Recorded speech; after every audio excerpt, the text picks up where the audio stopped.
મને ક્યારેક ક્યારેક એવો સવાલ થાય કે આજકાલના છોકરાઓને કોઈ વાતનો ડર કેમ નથી. હું વાત કરી રહ્યો છું પર્ટિક્યુલરલી એવા બાળકોની કે જે પોતાના ટીનેજમાં છે અને એ બાળકો કોઈ પણ જગ્યાએ જાય તો કોઈ વસ્તુને અડવા લાગે છે. ઘણા લોકો આ જે રીલ્સ નામનો વાયરસ છે એની અંદર એટલો બધો ફેલાઈ ગયો હોય છે કે રીલ બનાવવાના ચક્કરમાં એવી બધી જગ્યાએ જતા રહે છે કે ત્યાં જઈને કોઈ પણ પ્રકારનું નુકસાન કરી નાખે છે. ઘણા લોકો થિયેટરમાં જે વસ્તુ ના લઈ જવાની હોય એ લઈ જાય છે અને વિડીયોઝ બનાવે છે. તો ઘણા લોકો, હમણાં જ મેં એક વિડીયો જોયો એક છોકરાનો કે જે એક શોપિંગ માર્ટમાં પોતે જઈ અને એવું કહે છે કે ભાઈ આ શોપિંગ માર્ટમાં હું જોઉં છું કે કોઈ વસ્તુ મારાથી તૂટી જાય છે તો એ લોકોનું રિએક્શન કેવું આવે છે.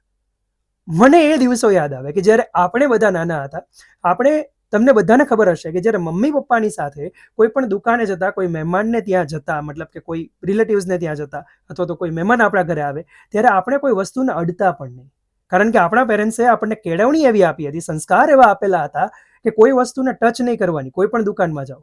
હવે આ વાત આજના બાળકોને કદાચ શીખવવામાં નથી આવી અથવા તો શીખવવામાં આવી છે તો બાળકો ખબર નહીં કેમ પેરેન્ટ્સની અગેન્સ્ટ જતા રહે છે. આ વાત જો સાચી લાગી હોય તો આ વિડીયો શેર કરજો.